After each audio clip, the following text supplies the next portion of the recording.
हाय नमस्कार. आणि आज वटपौर्णिमा आहे, पण हे जे काही कॉस्ट्युम आहेत ह्या वेगळ्या गोष्टीचे आहेत. हा वटपौर्णिमेच्या आदल्या दिवशी जी वाट लागली होती, म्हणजे आदल्या महिन्यात 9 तारखेला जी वाट लागली होती त्याचा 1 महिना पूर्ण झालेला आहे. माझी नाही वाट लागली. अरे म्हणजे वाट लागली होती. वाट म्हणजे रस्ता, वाट याने पाथ, वाट याने राह, चलने की राह. हेच तुला लक्षात ठेवायचं आता आयुष्यभर. तो तशी वाट लागली होती, सॉरी वाट मिळाली होती. आणि आज वटपौर्णिमा आहे, तर साधना काकतकर आणि माझ्या लग्नाला, आमचं पहिलंच लग्न आहे. आमच्या पहिल्या लग्नाला काल 1 महिना पूर्ण झाला. सो लोक जनरली सेलिब्रेट करतात first month anniversary and all. आम्हाला देवाने तो चान्स डायरेक्ट वटपौर्णिमेच्या निमित्ताने दिला. मी तिला म्हटलं की 7 महिने वाट बघ 7 महिने वाट बघ, मग वटपौर्णिमा करायची की नाही हे ठरव. पण तिचं ठरलंय की वटपौर्णिमा साजरी करायची, म्हणून ती तिच्या चालली माहेराला. गोमू माहेरला जाते हो नाखवा, ओहीच्या इकडे या, ओहीच्या घोवाला. कोकण दाखवलं. खूप ब्लॉग पण केले, ते येणारच आहेत, पण त्याच्या आधी हा ब्लॉग येणार असं आमचं ठरलं. तर आता साधना या घरात 1 महिना राहिली, 7 नंतर सुद्धा, आणि आता ती चालली आहे माहेराला पहिल्यांदा. कैसा लग रहा है तेरे को? माहेर को जा रही ले तू रहने को? बहुत बढ़िया लग रहा है मेरे को, लेकिन तू करेगा क्या आज, वो मैं सोच रही हूँ. काही नाही, छान पुस्तकं वाचेन, एखादं ब्लॉग एडिट करेन आणि मलाच सांगशील? हो, तुलाच सांगणार. अजून कोणाला सांगणार? सोडायलाच. आणि हे सगळे हट्ट पुरवावे लागतातच, पण आपण पुरायचे नसतात, पण हरकत नाही. तर हा ब्लॉग नक्की बघा. वटपौर्णिमा, आमची पहिली वटपौर्णिमा कशी साजरी झाली हे तुम्हाला या ब्लॉग मध्ये बघायला मिळणार आहे. तोपर्यंत माहेराला जाऊ दे गोमूला, आणि या गोम्याला जरा आजी की रात ही डेअरिंग 1 महिन्यात होते, आणि त्याच्यानंतर 1 वर्ष झाल्यानंतर काही नसतं. असो, तुम्हाला अनुभव जास्त असेलच. डेअरिंग होताच कामा नाहीच होणार आहे. लाईक करा, शेअर करा, सबस्क्राईब करा, कारण माझं तुमच्यावर खूप प्रेम आहे. आय लव्ह यू मी फक्त तुमचाच आहे. बाकी वटपौर्णिमा चा ब्लॉग तुम्ही बघाच आणि साजरी सुद्धा करा. काही जबरदस्ती नाही, पण करा.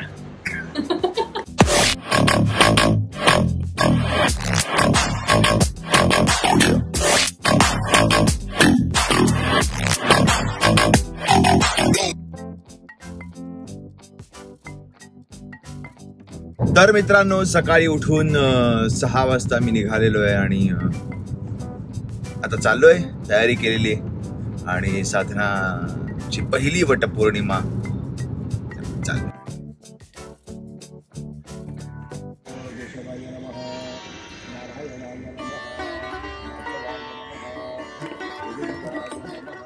तर मित्रांनो, मी साधनाच्या घरी पोहोचलो, आणि तिथे वट सावित्रीची पूजा सुरू होती. आणि हे जे काही वडाचं झाड आहे, ही कुठली फांदी नाही, तर साधनाच्या आईने हे वडाचं झाड 25 वर्षांपूर्वी लावलं होतं, आणि ते जसंच्या तसं आहे. त्यामुळे वडाचं झाड 25 वर्ष जुनं आहे, आणि त्याची 25 वर्ष पूजा होते. आणि आज त्यांच्या तिथीप्रमाणे लग्नाचा वाढदिवस आहे, हे मला तिथे गेल्यावर कळलं. तर हे वडाचं झाड बघून माझं असं क्या बात आहे. म्हणजे आत्तापर्यंत मी मुंबईत साधारणतः फांद्या लावताना पाहिलं, किंवा वडाच्या झाडाला प्रदक्षिणा घालणं हे खूपच कठीण आहे. खरं तर प्रत्येक बाईला जाणं हे अशक्य आहे, पण यांचं हे जे काही नियोजन पाहून माझं असं की वा वा, कमाल. अखंडित सौभाग्य आदि सकल मनोरथ सिद्धये अखंड सौभाग्य प्राप्तये च सावित्री व्रतांगत्वेन विहितम श्री सत्यवत सहित वटसावित्री देवता प्रीत्यर्थम. उदक सोडायचं. यथा ध्यानेन यथा मृतोपचार द्रव्ये दाना वाहनादि षोडशोपचारैः पूजनम अहंकार. लागत नाही, बारीक आहे.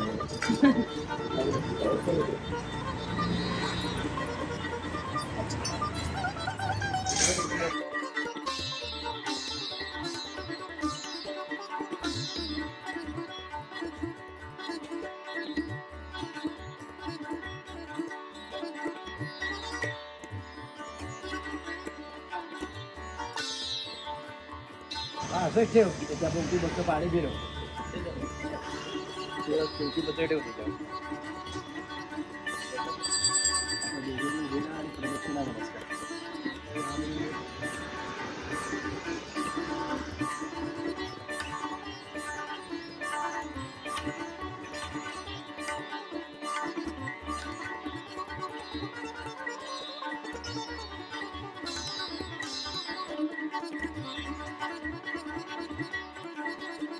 तर झाली वटपौर्णिमा फायनली साधना तुझी. झाली 7 जन्म आता तू अडकलेला आहेस. 7 जन्म. हो 7 जन्म आता कोणालाच काही चान्स नाहीये. पण ते 7 जन्म नसतं ना, त्याचं काहीतरी वेगळं लॉजिक आहे. काहीतरी लॉजिक आहे असं मी ऐकलं होतं की आपल्या शरीरातले मला वाटतं सेल्स आय गेस कदाचित चूक असू शकतं पूर्णपणे ते रिजनरेट होतात. ठीक आहे डिकम्पोज होऊन रिजनरेट होतात. सो ते पूर्णपणे आपल्या बॉडीतले सगळे नवीन होतात काहीतरी. जर तुम्ही 100 इयर्स जगलात तर 7 वेळा असं काहीतरी ते लॉजिक आहे. सो मी पूर्ण जगून मी संपेपर्यंत तू माझ्यासोबत असला पाहिजेस. That's the logic. नक्कीच नाही 1,00,000% असेल मी. पण ते 7 जन्म वगैरे 7 जन्म जर माझी होणार असतील कुठल्याही प्रकारची जर माझे 7 जन्म होणार असतील तर तू अडकलेला आहेस. येस माझ्या बरोबर. येस बघू या येस मध्ये मला वटपौर्णिमा हा पुरुषांसाठी मला एक कळलं की छान आवडता सण का असू शकतो. का? कारण छान आंबे आणि फणस खायला मिळतात. बाकी सुख काय. आणि आपली बायको छान पूजा करत असते, आपल्याला काही काम नसतं शूट करण्या पलीकडे आणि आंबे आणि फणस खाण्या पलीकडे. पण हा हे विचार आहे का यार, म्हणजे नवरा 7 जन्म मागायचा, त्याच्यासाठी पूजा करायची आणि त्याच्यासाठी उपाशी राहायचा आणि नवरा बिंदास खातोय. आणि असं म्हणू नका की मी वगैरे तू पण उपवास करायला पाहिजे होता. तर मी उपवासाचं पण खाल्लंय आणि असं पण खाल्लंय. मी दोघांचा मान ठेवतो. मी याचा एकट्याला काही त्रास देत नाही. सगळ्या दोघांचाही मान आहे की नाही साधना. पण ते मी माझ्याच चांगल्यासाठीच करते ना. ते आहेच पण बिचाऱ्या बायका यार ठीक आहे खूप कष्ट करतात यार. हो ना. खूप भारी वाटतं असं. देतोय सिंपती तर मला घ्यायला काहीच हरकत नाही. खरंच जेन्युइन देतोय. पण मी उपवासाचं खाणार आहे. म्हणजे अगदीच निर्जळी वगैरे मला नाही जमणार आहे आता कारण कामावर पण जायचंय. करेक्ट. तर मी तर आपली एनर्जी पुरेल असं काहीतरी मला आईने दिलंय. हो का. अरे वा. आणि डब्बा आज आयता माहेरून मला डब्बा मिळालेला आहे. वा वा. आणि ह्याला आयते आंबे आणि फणस मिळाले. आंबे आणि फणस आणि आमरस. त्यामुळे आमरस पण मिळाला आहे. हा त्यामुळे वटपौर्णिमा ही माझ्यासाठी खूपच कमाल आहे. 7 जन्म वगैरे सगळं ठीक आहे पण मला या जन्मी आंबे आणि फणस खायला मिळतं याच. म्हणजे बेसिकली अक्षयने आंबे फणस ही जी लालच काय म्हणतो लालसा ही निर्माण करून मी त्याचे 7 जन्म त्याला ब्लॉक करून टाकले. हो. आणि सगळ्यात चांगली गोष्ट म्हणजे माझ्या बायकोला फार आंबे आणि फार फणस आवडत नाही. त्यामुळे तिच्या वाटीचं सुद्धा मलाच खायला मिळते. हे सगळ्यात भारी. हे सगळ्यात भारी. खा खा. हे खूपच भारी. हो चला शास्त्रापुरता खाऊ. आणि मग आता वटपौर्णिमेचा सण आमचा पहिला सण साजरा झालेला आहे आणि साधनाला सुद्धा भारी वाटलेलं आहे, मला सुद्धा भारी वाटलेलं आहे. पण आता वेळ आलेली आहे प्रत्येकाने प्रत्येकाच्या कामावर जाण्याची. सध्या माझं वेगळं काम चालू असल्याने मी ब्लॉग एडिट करेन. साधनाचं जसं ती म्हटलं तसं प्रमोशन सिंगिंग टीचर आहे आणि गाण्याचे क्लासेस पण घेत असते ऑनलाईन. पण आता तिचा जॉब असल्या कारणाने तिला इमानदारीत उपवास करत जॉबवर जावं लागणार आहे. सो सोडायचं काम माझ्यावर असल्यामुळे मी ते सोडेनच. पण तुम्ही ब्लॉग बघायचं सोडू नका कारण पुढचे ब्लॉग सुद्धा इंटरेस्टिंग आहे. पुढचा ब्लॉग पार्ट 2 आहे सिल्वर बटनची रिॲक्शन श्रद्धा आणि पप्पांची.